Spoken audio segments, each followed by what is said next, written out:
Wow, a bit of a surprise last night. There was all the rumors and innuendos that Mariah May was gone from AEW, and then boom, she appears on NXT TV last night. All the women are out there, and there comes Mariah May, and whether she's going to be called Mariah May in the WWE or not, I'm going to guess not. In fact, that none of the commentators mentioned her name. But it is interesting that the fans were chanting Mariah. The fans popped hard for Mariah. The commentators were just like, wow, oh my God, she's here. Bishop, like you said, how did the fans know? I guess it shows the power of AEW TV as well, that everybody knows who she was. But Bishop, what did you think of Mariah's appearance, or whoever her name is going to be in the WWE's appearance last night? Definitely not going to get to keep her name, which is why she said you can call me the next NXT Women's Champion. Because if you think about it, Ricky Saints also cut a very similar promo when he debuted with not using a name. They're waiting for it to clear legal, I'm sure. They don't want it to get out, whatever it is. So it's probably going to change. Hopefully it's close. But I thought it was awesome because when the lights went out, I was like, oh, like, do we have a new like dark character coming? Like I assumed it was going to be something like a Wyatt Six type thing. And then they lit her up with a spotlight, and I was like, gotcha. Like, this is good. Like, the way it was done. Her promo was great. She took her time. Because, I mean, you watched in the other match, Tyra May Steely, when she, you could tell she was excited, and she was moving very fast. And she was, those emotions kind of make you do things either a bit robotic or a bit too fast. And she stood up there, and she owned her moment. She didn't rush it. It even got quiet for a minute, and there was no panic because they wanted to hear what she was going to say. And like some people will panic and just start talking if it gets quiet. And she just stood up there and she owned it. She lived up to what she's bringing to the table. She lived up to the character, the glamorous, the levels above everybody. And then I love that she talked about it being the best women's division in the world, because I agree with that. The women in NXT are on an entire different level than anywhere else. They are fantastic, and their depth is amazing there through the women's division.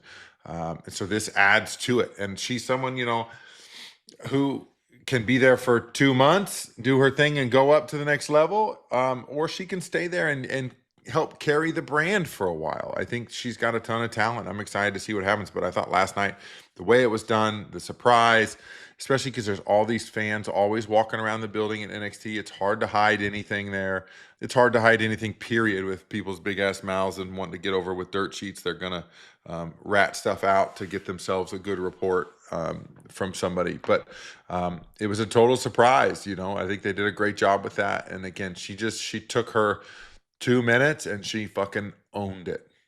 There's so much, right? First off, we talked about here's somebody who was at the PC before. She did have a tryout a long time ago, and WWE said, you know what, we're going to pass right now. She goes to AEW and gets mega over. How also did she get over? She was in the corner of someone else, and then that feud. But the biggest thing, she proved that she can be a draw. She was a draw for AEW. That finale, the match that they had was beautiful. It was art. And now, hey, if your contract's up, or maybe I have an opportunity to go elsewhere, now WWE sees something in me that maybe they didn't see before. And yes, that's because you now have a track record. Last night's debut was great. Dave, disagree when you say the NXT audience. I get where you have to introduce people like that, but I also think if that happened last night, like on Raw, she would have still gotten over. That they're wrestling fans, and it's the power of, like you said, it's national television. Because then I also think about when Jordan Grace showed up at the Rumble, that place went nuts for her, and she wasn't on any national television. When Joe Hendry shows up, he, got over elsewhere, but not in the WWE universe, and everyone's like clamoring for Joe Hendry. Same with Mike Santana. I think if Mike Santana, this would have, it actually helps him that he's doing it in NXT. But if Mike Santana did the same thing on Raw, it would be great. And then, but when you also say you need to appreciate NXT, there's no way Mike Santana's coming through the crowd right now. Guess why? Because somebody else already does it. That's why it's like, cool. I'm happy I'm here. I'm happy because that's a big part of his act, because he represents the people.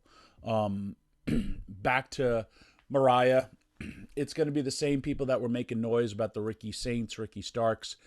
It's over. It's forgotten about the moment we say it, until they say what her name is going to be. And obviously it's an easy formula to do because they kept on having Ricky show up a couple of times and then, hey, I signed my contract. Here's my new name. And we're off to the races. It was a cool, that entire segment, man. Here comes, again, heels being heels, telling us a story. You all thought we were going to be splitting up. No, she's been my ride or die since day one. Then interrupted by woman after woman after woman. And you also always listening to the crowd, listening to the audience. They're popping. Even though they gave them a brief second to say something, because that show was, if you look at it, like that show was getting heavy on time and they had a historic main event. So it's like, ladies, you got to go out there and hit your thing, because if not, we're cutting you off. Everyone gets this reaction, and the final button on all that was an amazing piece of business that they did. And I look forward to seeing what she did, because with the WWE machine behind her, she got over in AEW, but now with the WWE machine clearly behind her, it's off to the races. And Dave, we also, and Tom said, I haven't been in NXT for about a year. I'm looking at the Money in the Bank, and I'm looking at Roxanne Perez, Stephanie, and Julia. Stephanie and Julia, I think, have been there about under a year. And now they're already main event or in the Money in the Bank. So that's how fast all that stuff keeps churning out. And it's a big part of why we have this greatness in NXT, is because you have to tell these stories, because you never know when they're going to get called up. It's a great point by both of you. And Mariah May is still very young. I mean, I think she's 26 years old. So she's got many years ahead of her in this business. And, she was with AEW for what, a year and a half? And look what she was able to accomplish in a year and a half. And Tommy, you're so right. You look at Julia and you look at Stephanie Vaquer. They've only been with the WWE, including NXT, for a cup of coffee. And they're going to be in the Money in the Bank on Saturday. So when you look at how fast and how quickly this moves, and I think you're right, and you made a great example with Jordan Grace and like what we've seen, Joe Hendry, they weren't on WWE TV, but 70,000 fans knew who they were at the Royal Rumble. It's a different world, and the landscape in pro wrestling has changed so much. And I think the fans are so smart, and they listen to us, and they read, and they're intelligent in that way. They know who these people are. And I think you're also right.